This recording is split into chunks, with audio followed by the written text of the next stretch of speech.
Ahsoka. Anakin.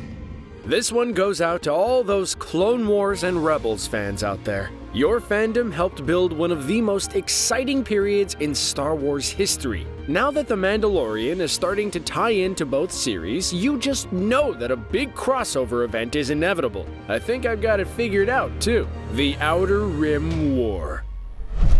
For those that didn't watch Rebels, the series ends with Jedi protagonist Ezra Bridger jumping off with his mortal enemy Grand Admiral Thrawn to a distant corner of the galaxy to make sure he was defeated for good. While this seemed like a pretty definitive ending at the time, now that plotlines like Bo-Katan's quest to reclaim Mandalore and Ahsoka Tano's life during the original trilogy are being picked up by The Mandalorian, it seems very likely that Bridger and Thrawn could be next. Sure, we were supposed to assume that Thrawn ate it right after Rebels, but if you don't actually see a corpse, it's safe to assume they're alive. Just ask Boba Fett. Also, Emperor Palpatine. And Darth Maul. Really, any Star Wars villain who didn't definitively lose their pulse without a secret clone body waiting in the wings is probably going to return at some point in the franchise's future. Especially one as cool as Grand Admiral Thrawn. So Thrawn's return isn't so much an if as it is a when at this point. As far as the state of the galaxy is confirmed, we know that the Imperial Remnant, seemingly led by Moff Gideon, is making waves in the outer rim of the galaxy.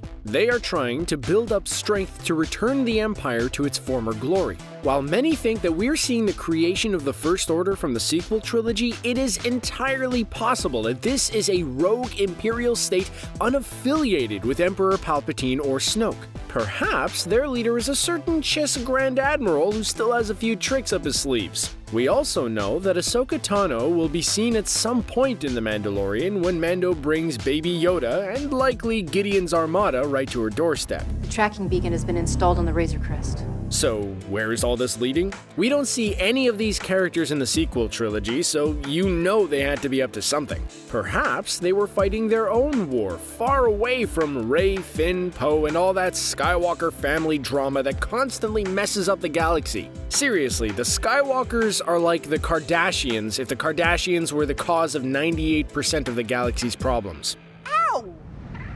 Now, before the events of the sequel trilogy, perhaps Gideon and Thrawn's Imperial Remnant were gearing up to finally conquer the Outer Rim before making their way to the core worlds. Perhaps Grand Admiral Thrawn was able to form alliances with other alien races, possibly even the Legends-era Yuuzhan Vong to make up this new legion. Luckily, Ezra Bridger would see this coming and would return with a warning to his friends. This would, of course, be met with massive resistance from heroes like Din Djarin, Ahsoka Tano, Cara Dune, Cobb Vanth, Hera Syndulla, and Bo-Katan's Mandalorian forces, Sabine Wren included.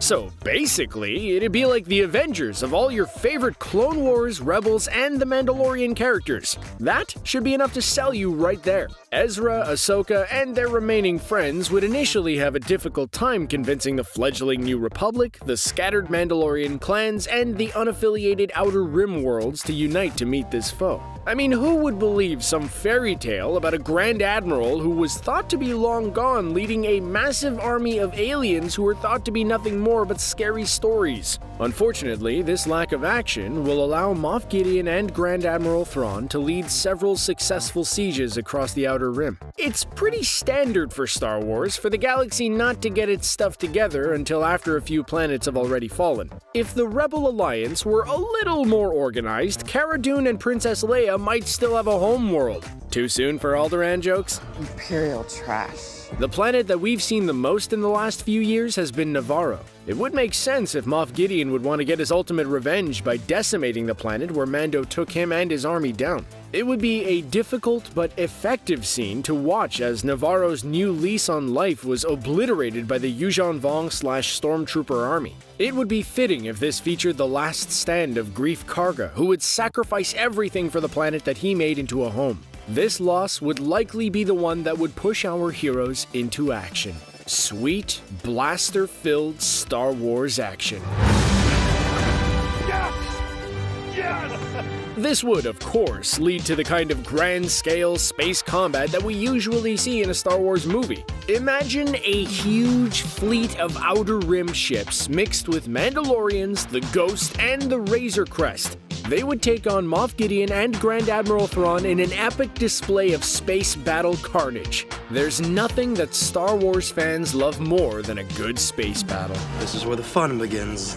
We know that Baby Yoda is a big deal, but we don't yet know why. The series has enjoyed throwing the odd hint to the Knights of the Old Republic games, so what could be better than having Baby Yoda utilize Bastila Shan's battle meditation? This would allow our heroes to fly and fight much harder than they normally would be able to, granting them an edge on the superior fleet. While that's raging on, two teams would infiltrate the two main ships to take down the leaders of the Imperial Remnant. Mando would lead his friends in an assault against Moff Gideon, while Ezra Bridger and Ahsoka would lead the Rebels gang to finally deal with that Grand Admiral Thrawn once and for all. Mando and Ezra would both take down their arch-enemies while giving their lives in the process. The Imperial Remnant would then fall, forcing the Yuuzhan Vong back to their corner of the galaxy. That's when Ahsoka would take Baby Yoda with her to the distant corner of the galaxy to form her own Jedi Temple to guard over the Yuuzhan Vong so they never return again. The Outer Rim would be at peace, the Mandalorians united, and the Imperials wiped from that side of the galaxy. Well, until the First Order rises up. There would be a few years there that might be nice, and that's saying a lot for the Star Wars universe. Well, there's our pitch for the Outer Rim War. What do you think, Star Wars fans? Do you have your own thoughts on where the franchise could take these beloved characters? Spread your awesome theories and thoughts in the comments below, and don't forget to like and subscribe for more from CBR.